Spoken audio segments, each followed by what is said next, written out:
Bismillahirrahmanirrahim. Assalamualaikum warahmatullahi wabarakatuh. Saya Muhammad Alif Ali Madityo, IAT FUPK semester 4, nomor NIM saya 20040261101. Video ini dibuat untuk memenuhi tugas akhir sebagai review materi apa yang telah dipelajari di mata kuliah Ushul Tafsir wa Qawaiduh, dosen pengampu Bapak Agus Imam Kharomen. Jadi kita akan membahas apa saja di video ini. Nah, dimulai daripada tafsir. Tafsir itu apa sih? Tafsir itu adalah ilmu yang menyingkap ataupun produk ijtihad yang menyingkap tentang makna-makna dan firman-firman yang ada di dalam Al-Quran. Apa saja maksud Al-Quran itu. Dan juga As-Suyuti mengatakan tafsir ini menjelaskan tentang asbabul wurud, segala apapun di dalamnya, asbabun nuzul, khos, mutlak, muqayyad, halal, haram, hukum, ancaman dan segala macamnya, dan nasih mansukh dan segala macamnya. Nah, maka dari itu kalau ini sangat penting karena tentang Al-Quran, maka ada syarat-syaratnya di dalamnya. Karena ini tidak sembarang orang. Syarat-syaratnya adalah tidak mementingkan ego sendiri. Harus memiliki ilmu yang dakik, ilmu dasar yang sangat kuat seperti ilmu bahasa, ilmu Al-Quran, ulumul Quran, lalu ilmu tentang akidah dan segala macamnya. Dan setelah itu tidak mementingkan ego, apalagi dalam menafsirkan ayat-ayat mutasyabihat. Selanjutnya harus memiliki dalil-dalil yang kuat, tidak hanya kita menggunakan akal kita. Dalil-dalil yang kuat itu sangat diperlukan juga. Selanjutnya adalah tidak berafiliasi kepada satu mazhab, baiknya. Karena kenapa? Karena ini kan harus diterima dengan semua kalangan seperti itu. Nah, sejarah perkembangannya dimulai pada Nabi. Nabi mendapatkan Quran menjelaskan dengan bahasa yang disampaikan oleh beliau yang lebih dipahami. Selanjutnya periode sahabat setelah kematian Nabi Muhammad SAW. Setelah itu tabi'in, dan masa pembukuan dimulai pada abad 14 Hijriah dan gencar-gencarnya di Daulah Abbasiyah. Selanjutnya sejarah perkembangannya itu dimulai lagi di zaman kontemporer hingga sekarang. Banyak sekali tafsir-tafsir yang mendekati disiplin-disiplin ilmu lainnya seperti itu. Dan juga dalam tafsir ini itu ada penjelasan tentang tafsir dan ta'wil. Apa sih itu? Sebenarnya hampir sama, tapi membedakan adalah kalau tafsir ini diriwayah, kalau ta'wil lebih kepada diroyah. Tafsir ini lebih tersurat, kalau ta'wil ini lebih tersirat.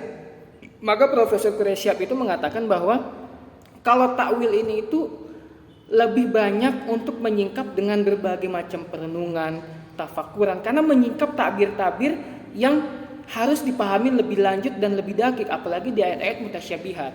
Maka dari itu salah satu kuncinya adalah dalam Quran mengatakan Quran itu terdiri pada ayat muhkamat dan mutasyabihat. Dan ayat terakhir mengatakan dalam salah satu ayat mengatakan wa mata'wilahu illallah, dan sesungguhnya ta'wil itu hanya diketahui oleh Allah Subhanahu wa taala, maka kita hanya berijtihad di dalamnya. Sumber masdar tafsir adalah maksur, riwayat, dan juga biroi, itu dengan ijtihad dan pendekatan-pendekatan ilmu lainnya.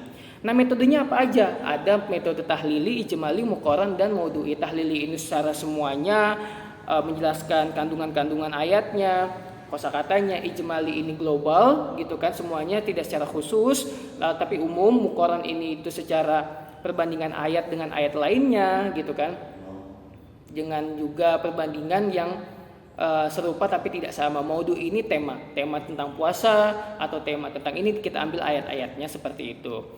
Dan juga ada namanya musyarak mutasyabih. Musyarak ini adalah penulisan penafsiran menjelaskan arti tiap katanya dan juga berulang-ulang, wa ashabul yamin ma ashabul yamin gitu kan.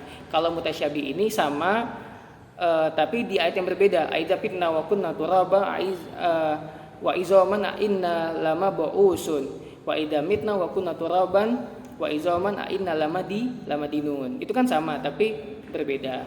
Dan juga ada muskil dan mujmal. Muskil itu adalah lafaz yang memiliki majas dan harus dijelaskan lebih lanjut, seperti wal mutallaqatu yatarabbasna bi anfusina salah satu quru. Quru ini memiliki dua arti, yaitu arti suci dan arti haid. Apakah setelah ditalak ini jaraknya itu 3 kali suci atau 3 kali haid? Nah, itu perlu lebih lanjut. Mujmal ini global. Kalau global itu sulit dipahami, tapi pendalaman lebih lanjut seperti wa ahlallah al bai'a wa harama riba. Riba ini artinya tambahan. Tapi apakah semua tambahan itu riba? Seperti apa yang riba? Kemudian ada dilala ibarat dan isyarah. Ibarat ini langsung, gitu kan, lafaznya langsung, hukum. Kalau isyarah ini tidak secara langsung, tapi itu suatu kewajiban, seperti kewajiban seorang ayah mencari nafkah dan juga memberikan pakaian layak kepada istri. Tapi apakah hanya pakaian aja? Tentu tidak. Ada nafkah-nafkah yang lainnya. Ada juga dilala nas dan juga dilala iktido. Dilala nas ini seperti harus, yang kecil aja nggak boleh, apalagi yang besar, seperti fala taqul lahuma ufin. Lafaz seperti itu harus lebih lanjut lagi, aja tidak boleh kepada orang tua, apalagi yang lebih. Kalau iktido ini mengatakan bahwasannya harus ada alat lain yang menjelaskan, seperti diharamkan atas kamu darah, daging babi dan bangkai. Tapi pengharamannya itu seperti apa gitu? Apakah haram aja? Tentu ada, misalnya memakannya, lalu membelinya, lalu menggunakan manfaatnya dan segala macamnya. Ini sekian dari saya. Wassalamualaikum warahmatullahi wabarakatuh.